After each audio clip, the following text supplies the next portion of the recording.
तो फिल्म की शुरुआत में हमें मुलिया नामी एक आदमी की पिक्चर के आगे काफी सारी कैंडल्स जली दिखाई जाती है, ऐसे जैसे ये लोग मुलिया की पूजा करते हो। इस कमरे में और भी बहुत सी चीजें जादू से रिलेटेड थी। अब जैसे ही लिम नामी एक लड़का कुछ पढ़ते हुए एक खास बोतल को खुफिया बुक बॉक्स में छुपाता है, तो यहाँ लाइट्स फ्लिकर होने लगती हैं और आखिर हर जगह अंधेरा छा जाता है। लिम को महसूस हुआ कि जैसे बाहर कोई है। तेजी से जब वो चेक करने गया तो उसे खेतों में हलचल महसूस हुई, जैसे कोई तेजी से वहां से गुजरा हो। उसे लगा यहाँ मुलिया होगा, जो दरअसल उसका टीचर और इस गांव का लीडर भी था। वो आगे बढ़ा तो उसे खून सबसे पहले का दिखाई दिया। खून हर हर कदम पर बढ़ता जा रहा था। थोड़ी दूर जाने पर इससे ज्यादा डरा देने वाला नजारा अब उसकी आंखों के सामने था। उसके सामने मुलिया मरा पड़ा था। जैसे ही उसने मुलिया को हाथ लगाया तो उसका सर धड़ाम से नीचे गिर गया। जिसके बाद सीन कट होकर हमें तीन दोस्तों को दिखाया गया, जिसमें से आइनन मुलिया की बहुत बड़ी फैन है। मुलिया लोगों में से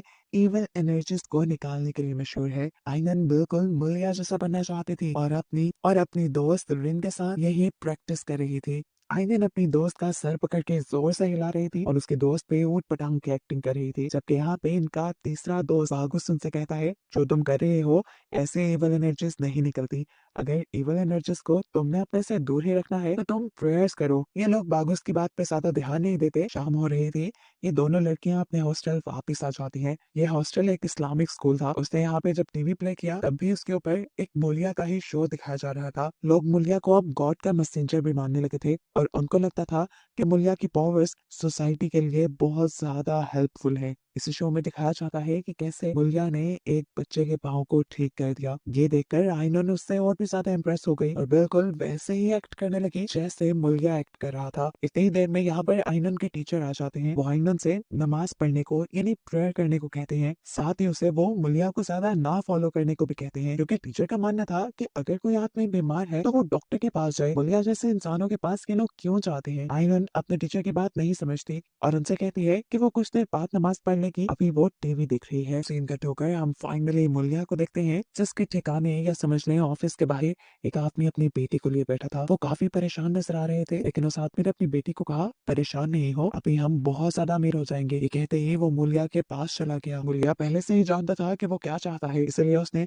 बॉक्स के ऊपर उस आदमी का हाथ रखा और कुछ पढ़ते हुए उसने जोर से उस आदमी के हाथ पर खंजर चुभा दिया, जिससे उस आदमी को बहुत ज्यादा दर्द हुआ और खून भी निकलने लगा। वो आदमी हाथ उठाने ही वाला था कि मुलिया ने उसका हाथ दोबारा उसी बॉक्स पे रख दिया, दोबारा अपने मंत्र पढ़े और कोई चीज उस आदमी के हाथ पे लगाई। हैरानकुन तौर पर उस आदमी के हाथ का गहरा जख्म चंद ही सेकंड में ठीक हो गया और जब उसने नीचे से बॉक्स खोल कर देखा तो उसमें बहुत सारे पैसे थे। ये पैसे देखकर उस आदमी को और लालच आ गया और उसने मुलिया से कहा, मुझे इतने नहीं, मुझे और ज्यादा पैसे चाहिए। जिस पे मुलिया ने उसे बताया कि अब तुम्हें एक सैक्रिफाइस देना होगा, जिसके लिए शायद वो आदमी मान भी गया। बाहर अब हमने उसकी बेटी को देखा जो कि वजू कर रही थी। ऐसा करते हुए उसे डिस्ट्रैक्ट करने के लिए पास वाली नल बार बार खुल जाती थी।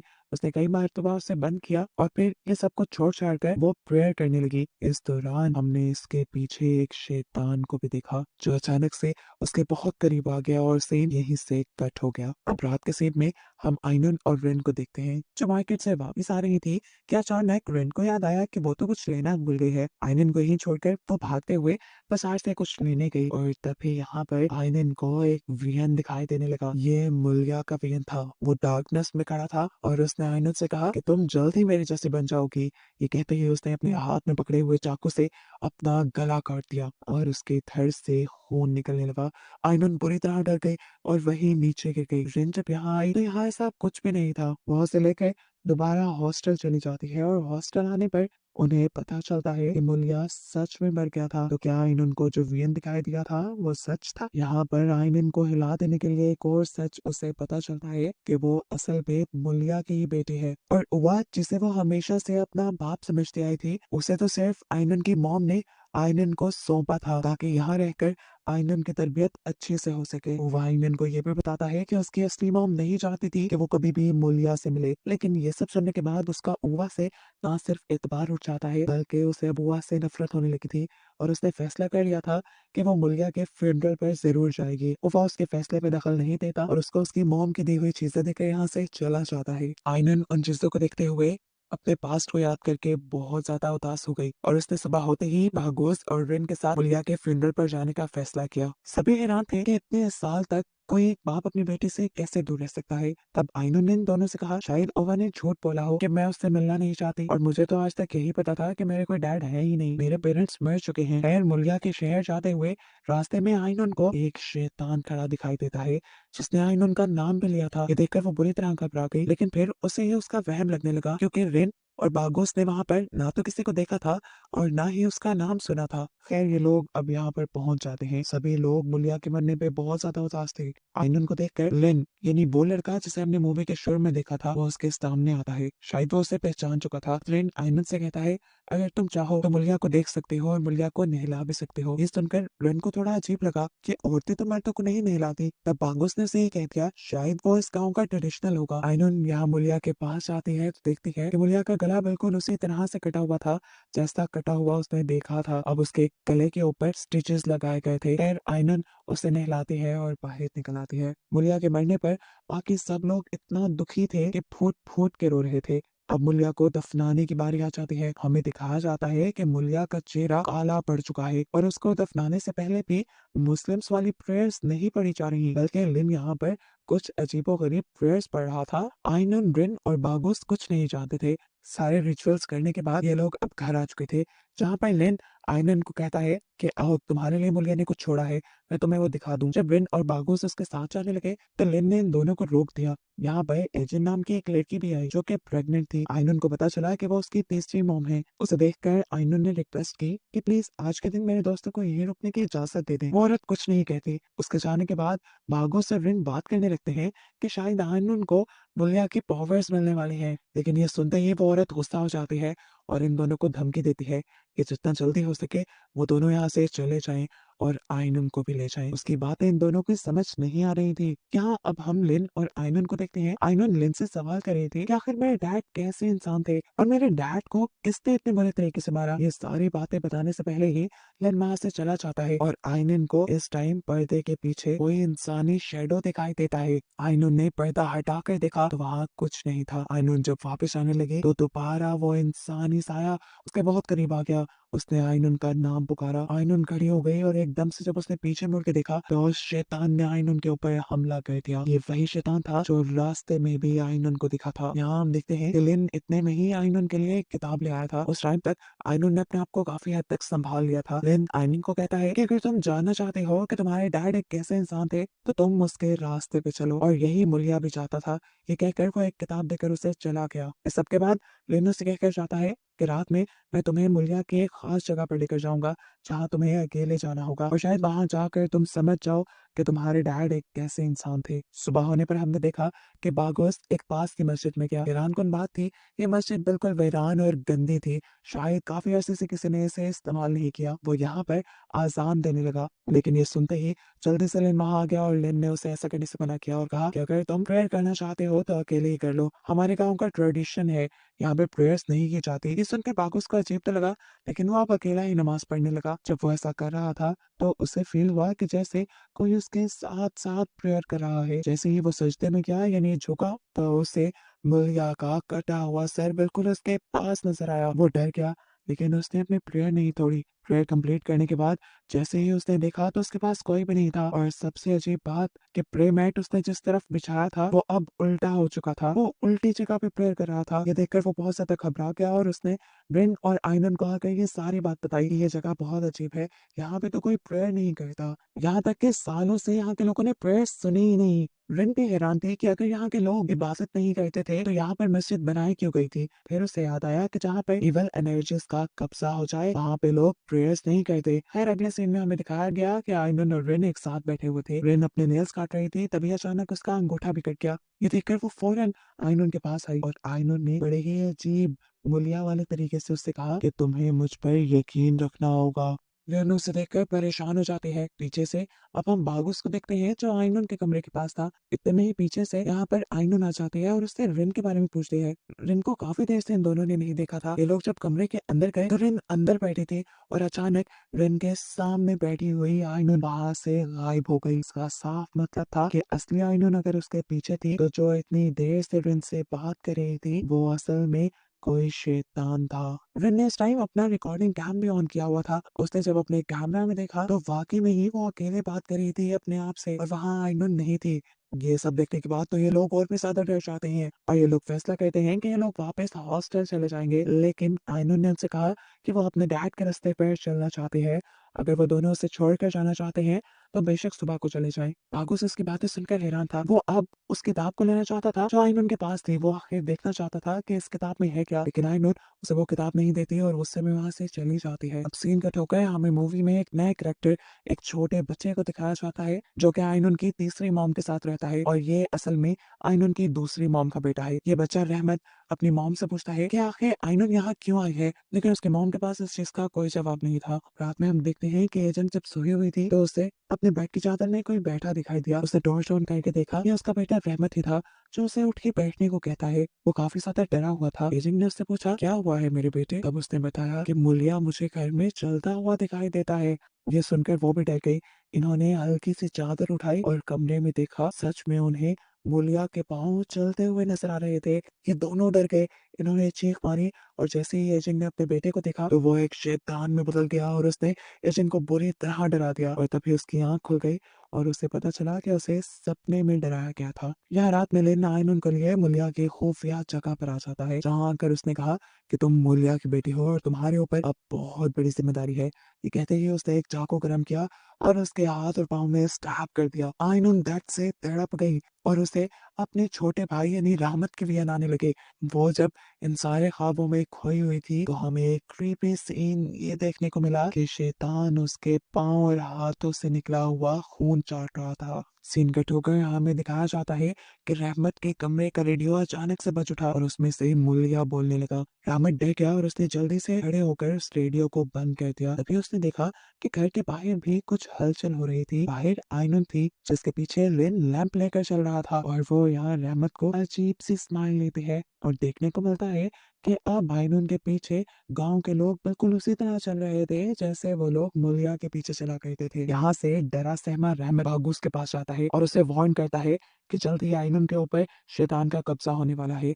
अगर तुम उसे बचाना चाहते हो तो बचा लो। बागुस समझ नहीं पा रहा था कि यहाँ पे क्या हो रहा है। तब रहमत ने उससे कहा तुम्हें आजान देनी आती है। बागुस ने हाँ में सर हिलाया तो रहमत ने कहा तुम यहाँ पे आजाद दो और तुम्हें सब पता चल जाएगा कि यहाँ क्या चल रहा है। बागुस उसके कहने के मुताबिक आजान देने लगा। जैसे जैसे वो आजान दे रहा था यहाँ गांव वालों को तकलीफ होना शुरू हो गई थी। हर बंदे के सर में दर्द होने लगा था, उनके नाक और मुंह से खून निकलने लगा था, यहाँ तक कि आयनन भी दर्द से तिलमिला उठी थी। आयनन का शेडो जो हम मिरर में देख रहे थे वो आयनन को देखकर मुस्कुरा रहा था। यहाँ बागुस जो कि अजान दे रहा था खुद उसका भी गला फटने लगा, उसके गले में से खून निकलने लगा और उसने भी अजान देना वहीं छोड़ दी। अजान के बंद होते ही सब कुछ नॉर्मल होता देखकर आयनन समझ गई कि यहाँ पे जरूर कुछ इवल यानी शैतानी है और उन्हें ये सब खत्म करने के लिए प्रेयर्स करनी पड़ेगी। वो जल्दी से भागकर बागुस और रिन के पास आई जो इस टाइम मस्जिद में थे। बागुस की खराब हालत को देखकर वो और भी ज्यादा घबरा गई और उसने बागुस और रिन से कहा कि हमें फौरन यहाँ पर नमाज पढ़नी पड़ेगी। बागुस और आयनन नमाज पढ़ना शुरू कर देते हैं। रिन इन दोनों की रखवाली करती है और देखती है कि रहमत चुपके से इन दोनों को देख रहा था। जैसे ही बागुस ने नमाज खत्म की तो उसने देखा कि आयनन छत पे चढ़ी हुई थी। उसके दांत बहुत क्रीपी थे, उनमें से खून आ रहा था और उसकी आंखों को देखकर साफ लग रहा था कि किसी शैतान ने उसे पोसेस कर लिया है। वो तेजी से उतरकर दूर बैठे रहमत के ऊपर हमला कर देती है। इससे पहले कि वो रहमत का गला घोट कर उसे मार देती, यहाँ पर एजिंग आ जाती है जो उससे रहमत को बचा लेती है। रहमत के दूर होते ही आयनन को होश तो आ गया था लेकिन अब उसे कुछ याद नहीं था कि इस टाइम उसने किया क्या है। ये सब अब घर आ गए थे। उससे मैं अमेजिंग बागुस और रिन से कहती है कि तुम लोग हमारे गांव की ट्रेडिशंस की इज्जत नहीं कर रहे हो। ऐसा करने पे हमारे पूरे गांव वालों को तकलीफ हुई है। अगर तुम हमारे साथ हमारे रूल्स के अकॉर्डिंग नहीं रह सकते तो तुम लोग यहाँ से चले जाओ। उनकी ये बात सुनते ही फौरन यहाँ पे आयनन आ गई जो गुस्से में थी। उसने एजेंट से पूछा कि यहाँ पे क्या चल रहा है। यहाँ एजेंट और रहमत ने उसे समझाने की कोशिश की कि हमारे डैड अच्छे नहीं थे। यहाँ इन्हें ये भी पता चला कि रहमत एजेंट का बेटा नहीं बल्कि मुलिया की दूसरी बीवी का बेटा था जिसकी मरी हुई लाश को भी किसी ने नहीं देखा। रहमत का एक पाँव भी खराब था जिससे खुद मुलिया भी ठीक नहीं कर पाया था। अपने डैड के खिलाफ बातें आयनन बर्दाश्त नहीं कर पा रही थी। वो ये सब समझ ही नहीं रही थी कि उसके डैड इवल चीजों में इन्वॉल्व थे। सुबह होने पर बागोस और रिन वापस अपने शहर जाने के लिए तैयार हो खड़े हुए थे। उन्होंने आयनन से भी अपने साथ चलने को कहा, लेकिन उसने साफ मना कर दिया। यहाँ पर रहमत अब इन दोनों को अपने कमरे में लेकर आ जाता है। इन सब लोगों को एक बात ये समझ में नहीं आ रही थी कि जिन लोगों को मुलिया ने हील किया था यानी ठीक किया था, वो लोग इबादत क्यों नहीं कर पाते थे। रहमत ने अपने डैड के बारे में ऑलरेडी बहुत कुछ सर्च करके रखा हुआ था। वो इन चीजों की इन्फॉर्मेशन बागूस और रिन को दे देता है। असल में वो भी ये जानना चाहता था कि उसके डैड को एनर्जीज मिलती कहाँ से थी।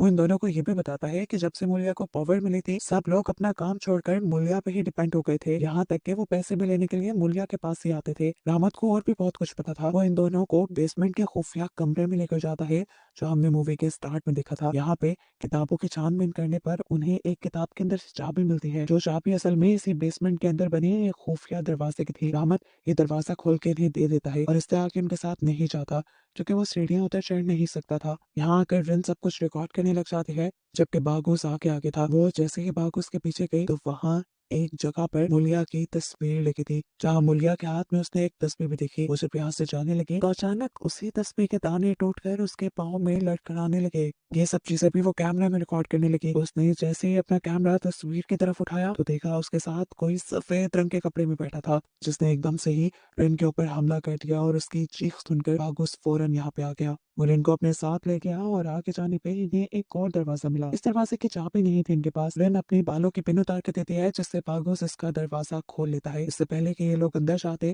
थोड़े से ही खुले दरवाजे के अंदर से बहुत सारे काले हाथ अपनी पूरी ताकत से इन्हें अंदर की तरफ खींचने लगे। बहुत मुश्किलों से दुआएं पड़ते हुए ये वहां से अपनी जान छुड़वाते हैं और जब बाहर जाने लगते हैं तो अब सामने का दरवाजा नहीं खुल रहा था। पीछे मुड़कर इन्होंने देखा कि अब काफी सारे लोग इन दोनों के आगे सजदों में झुके हुए थे। बागुस डर गया और डर कर दोबारा से प्रेयर पढ़ने लगा, जिससे दरवाजा खुल जाता है और ये लोग फाइनली यहाँ से बचकर चले जाते हैं। लेकिन अब रिन का कैमरा वही रह चुका था। यहाँ दिखाया जाता है कि आयनन अब बेहोशी की हालत में पूरे गांव में चल रही थी और उसे उसकी मॉम भी देख रही थी। पूरे गांव वाले किसी ट्रांस में उसके पीछे चल रहे थे और उसे लीडर मानते हुए बहुत खुश थे। इसी दौरान डरा हुआ रहमत अपनी मॉम के पास आता है और बताता है कि अब यहाँ की हालत बहुत खराब हो रही है, हम और देर यहाँ नहीं रुक सकते। उसकी बात मानते हुए उसकी मॉम भी अब बैग पैक करती हैं और यहाँ से चलने की तैयारी में लग जाती हैं। यहाँ सभी गांव वाले अब आयनन को अपने मसले बता रहे थे और आयनन सब लोगों का मसला ठीक कर रही थी। इतने में ही यहाँ पे बागोस और विन भी आ गए। बागोस ने जल्दी से अपनी जैकेट उतार कर आयनन के सर पे डाली और उससे होश दिलाने की कोशिश की, क्योंकि वो जानता था कि इस टाइम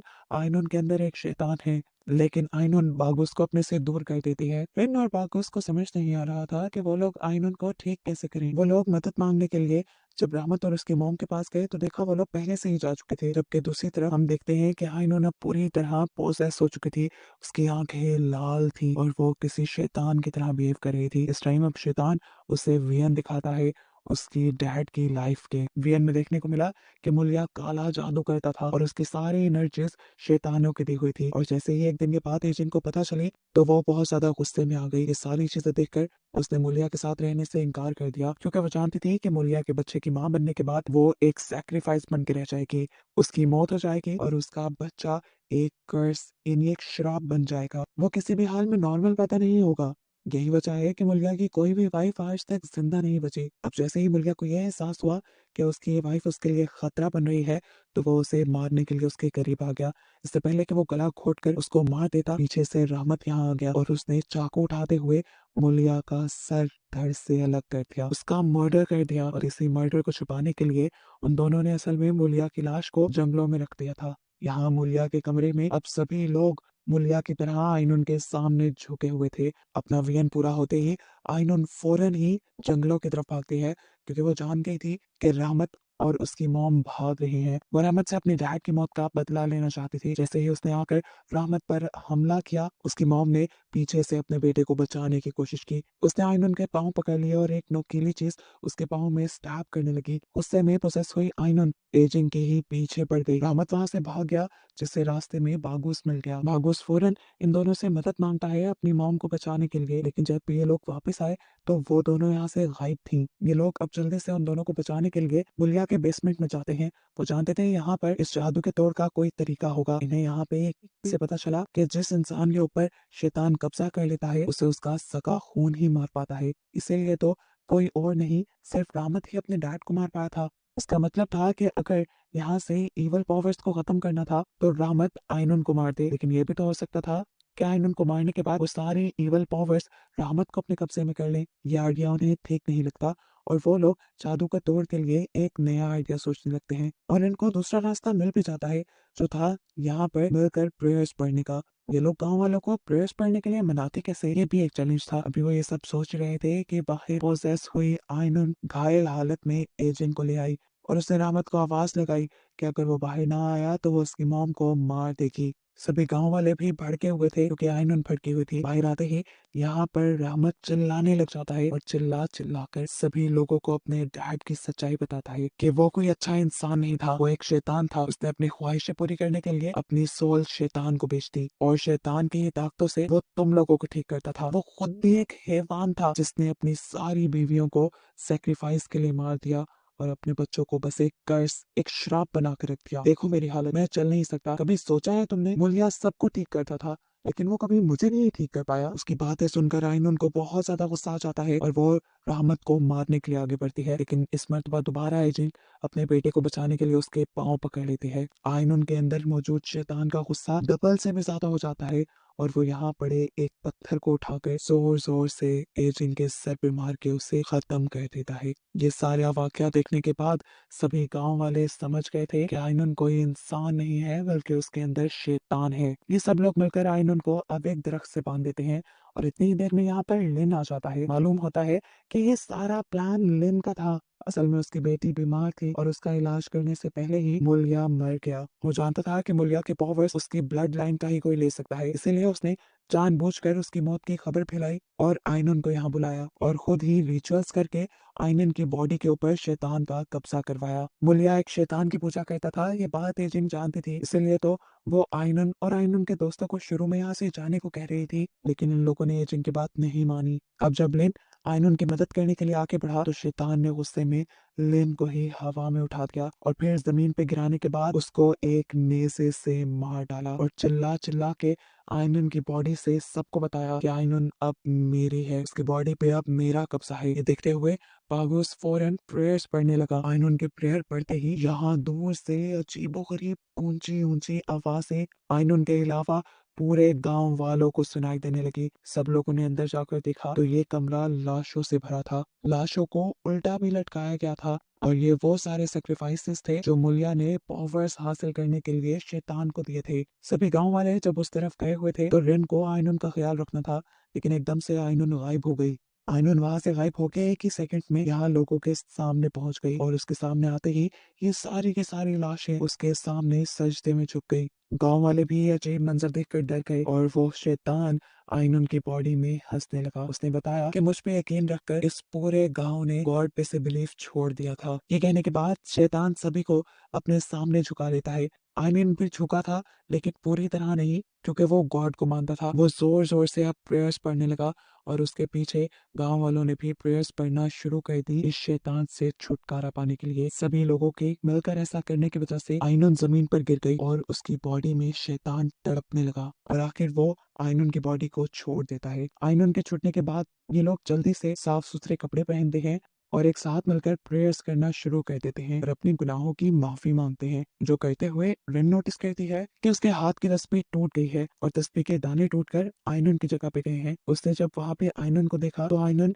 इस वक्त भी पोसेस हालत में थी और शैतान उसे अभी भी वरगला रहा था उसके डैड के नक्शे कदम पर चलने के लिए। लेकिन आयनन के अंदर तो एक अच्छी सोल थी, वो हमेशा से गॉड को मानती आई थी और इस वक्त भी जब वो गॉड पे बिलीव रखती है तो शैतान हार कर उसकी बॉडी से निकल जाता है, जिसके बाद आयनन दोबारा अपनी प्रेयर्स पढ़ने लग जाती है और शैतान का कब्जा यहाँ से खत्म हो जाता है। जिसके बाद अगली सुबह हमें एजेंट का फ्यूनरल दिखाया जाता है। सब लोग उसके मरने पे बहुत दुखी थे। साथ ही साथ यहाँ पे जितनी भी लाशें थी जिनका सेक्रीफाइस मुलिया ने करवाया था उन सभी लाशों को भी दफना दिया गया था। इस टाइम हम देखते हैं कि यहाँ आयनन से मिलने के लिए उसके डैड हुआ आए थे जिन्होंने उसे पूरी जिंदगी पाला था। आयनन उन्हें देखते ही खुश हो गई। उसने अपने डैड का शुक्रिया अदा किया कि उन्होंने उसे सीधा रास्ता दिखाया था और उसी की वजह से आज वो बच गई है। मूवी के एंड पे हम देखते हैं कि बागुस ने ओवा को मुलिया की वो शैतानी बुक दे दी थी जिससे वो शैतान की पावर्स लिया करता था। उसे कहता है कि इसे किसी बड़े आलिम को देकर इसकी पावर्स को खत्म कर दिया जाए। सबका भी यही ख्याल था।